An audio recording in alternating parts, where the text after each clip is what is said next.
Manuel Couchou, utilisez-vous souvent le langage Falk? Oui, je l'utilise de plus en plus.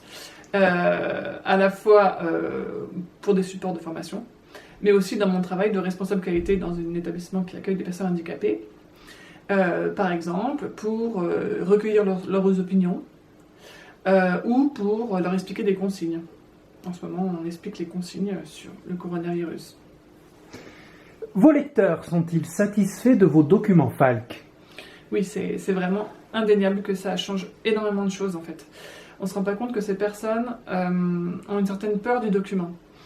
Et quand on commence à leur créer un document plus simple, avec des mots plus simples et des images, et plus espacées, là on se rend compte qu'ils vont le prendre dans leurs mains, ils vont vraiment le lire et ils vont se l'approprier.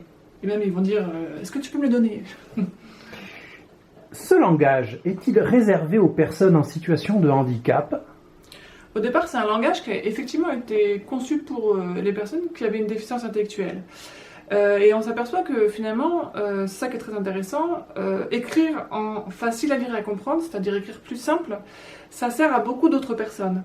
Par exemple, des personnes âgées qui auraient des difficultés cognitives qui se développent, ou par exemple des enfants qui ont un niveau de français, niveau primaire. Ou même, par exemple, des étrangers qui apprennent le français, qui n'ont pas encore un niveau de français suffisant pour lire des documents, on va dire, standards. Donc le facile à lire et à comprendre, ça sert à beaucoup de gens, ça éclaire la pensée de beaucoup. Pouvez-vous nous dire quelles sont vos étapes pour concevoir un document Falk? Oui, ce que je voulais dire, c'est qu'il y avait deux étapes. Il y a l'étape où, effectivement, on va peut-être traduire en utilisant les règles du facile à lire et à comprendre, mais il y a une étape qui est très importante, c'est l'étape où on va relire avec la personne, et pas seulement relire avec la personne, on va dire visée, qui correspond au public bénéficiaire du document.